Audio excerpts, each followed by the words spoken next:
এটা কথা স্পষ্টৰূপে প্ৰতিফলিত হ'ল যে এইখন বিজেপি চৰকাৰ অসমৰ 6 জনগোষ্ঠীৰ বিদ্বেষী এখন চৰকাৰ যিখন চৰকাৰে 6 জনগোষ্ঠীক জনজাতিকৰণৰ মৰ্যাদা দিম বুলি কয় যিটো দলে 6 জনগোষ্ঠীৰ জনজাতিকৰণৰ মৰ্যাদা দি অসম আৰু অসমীয়াৰ স্বাৰ্থত কাম কৰিম বুলি নিৰ্বাচনী ইস্তাহাৰ প্ৰকাশ কৰে সেই চৰকাৰখনে সদনৰ মজিয়াত পাভলতি মাৰে আজি ৰমেন্দ্ৰ নাৰায়ণ কলিতা আৰু পুনাকন বৰুৱা ডাঙৰীয়াই অসমৰ ভয়াম জনজাতি পৰিক্ৰমা মন্ত্ৰীক ৰণোজ পেগু ডাঙৰীয়াক 6 জনগোষ্ঠীৰ জনজাতিকৰণৰ বিষয়ত প্ৰশ্ন উত্থাপন কৰোঁতে তেওঁ কৈছে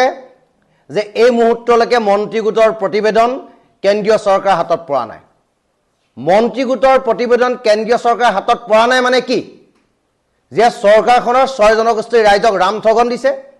6 জনগোষ্ঠীৰ ৰাইজক জনজাতিকৰণৰ মৰ্যাদা তেখেতলোকে দিব নিবিচাৰে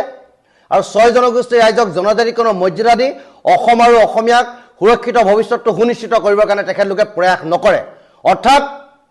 এই চৰকাৰ জনগোষ্ঠী বিদ্বেষী এখন চৰকাৰ এই চৰকাৰ খিলঞ্জীয়া বিদ্বেষী এখন চৰকাৰ এই চৰকাৰ থলগিৰি ৰাইজৰ বিদ্বেষী এখন চৰকাৰ গতিকে আমি সদৌ তাহিম ছাত্ৰ সন্থাৰ মজিয়াৰ পৰা স্পষ্টৰূপে জনাব বিচাৰিছোঁ যে অসমৰ মুখ্যমন্ত্ৰীজনে মিথ্যাচাৰ পৰিহাৰ কৰক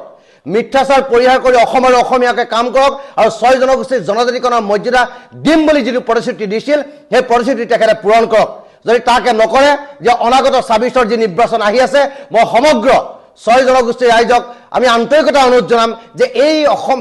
বিদ্বেষী এই 6 জনগোষ্ঠী বিদ্বেষী খিলঞ্জীয়া বিদ্বেষী চৰকাৰখনৰ বিৰুদ্ধে থিয় দি এটা জাগৰণ সৃষ্টি কৰিবলৈ যিটো জাগৰণে নেকি এই চৰকাৰৰ হলঠেকত পেলাবৰ কাৰণে সকলোৱে প্ৰয়াস কৰে এটা কথা স্পষ্টৰূপে প্ৰতিফলিত হ'ল যে এইখন বিজেপি চৰকাৰ অসমৰ 6 জনগোষ্ঠীৰ বিদ্বেষী এখন চৰকাৰ যিখন চৰকাৰে 6 জনগোষ্ঠীক জনজাতিকৰণৰ মৰ্যাদা দিম বুলি কয়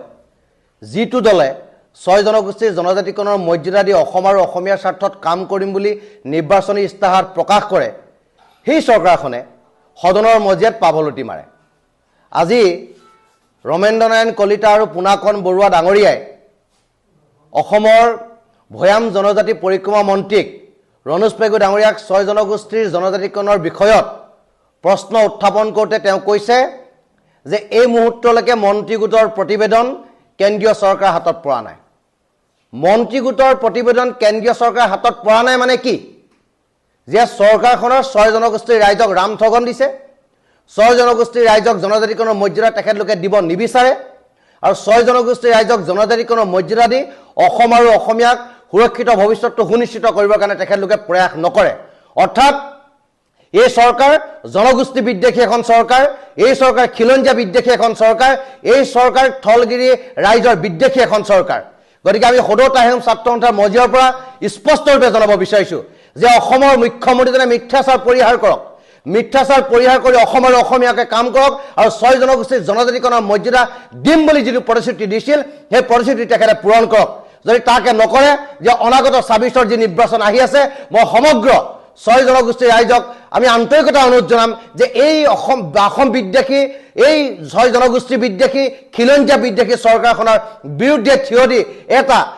জাগৰণ সৃষ্টি কৰিবলৈ যিটো জাগৰণে নেকি এই চৰকাৰৰ হলঠেকত পেলাবৰ কাৰণে সকলোৱে প্ৰয়াস কৰে যিকোনো খবৰৰ বাবে যোগাযোগ কৰক 7099017330 লগতে 7099017110 নম্বৰত